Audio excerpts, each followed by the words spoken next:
Дзіцёнкам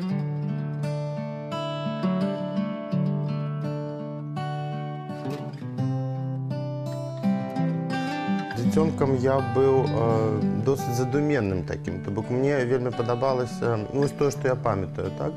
Мне вельмі падабалася хадзіць па вуліцы сам-насам, размаўляць з самім сабою. Вось. І ўвогуле вось гэтыя думкі ўслых, яны былі мне ўласцівыя.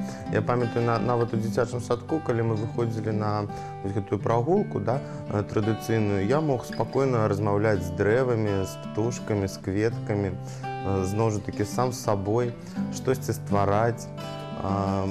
Дзіцячы садок мне не падабаўся. Вось. Калі я быў ужо больш дарослым у школе, я таксама не магу сказаць, што школьныя годы гэта шчаслівыя самыя гады у жыцці. А ўжо калі паступіў у ліцэй, ва універсітэт, вось тут пачалося шчасце. Думкі прыходзяць заўжды. Перадапошні верш я, напрыклад, напісаў, седзячы на лаўцы. Што патрэбна? Аркуш паперы, асадка альбо аловак і галава, без чаго не можа нарадзіцца верш. Яны нараджаюцца абсалютна ў розных месцах. І чалавеку творчаму, паэту патрэбна адзінота. Як кажуць, адзінота – гэта гігіена душы. Калі браць горад, я вельмі шмат шпацырую пасля работы. Вельмі любіў лаўку пад рампай, паміж Траецкім прадмесцем і панарамай. Доўгі дом белы. Але цяпер гэтага месца няма, там збудавалі гмах велічэзны. Але не, месцы такія застаюцца. Усе зараз не магу пералічыць, але яны ёсць. На Кальварыю вось тут зайсці, таксама паблукаць там. Увосень вельмі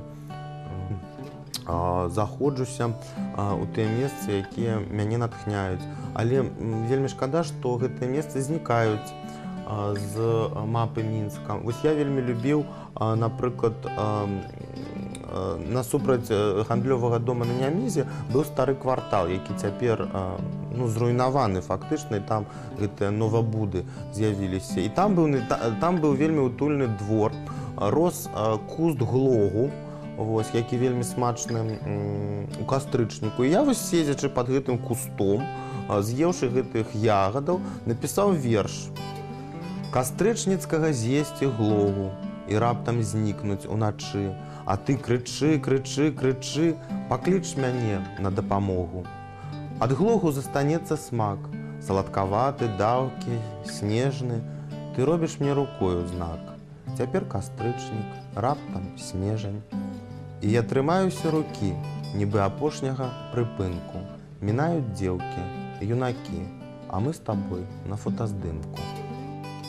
У анёлка строгі послух бараніць дзяцей дарослых ад заразлівых спакусаў і ад крывадушных хлусаў.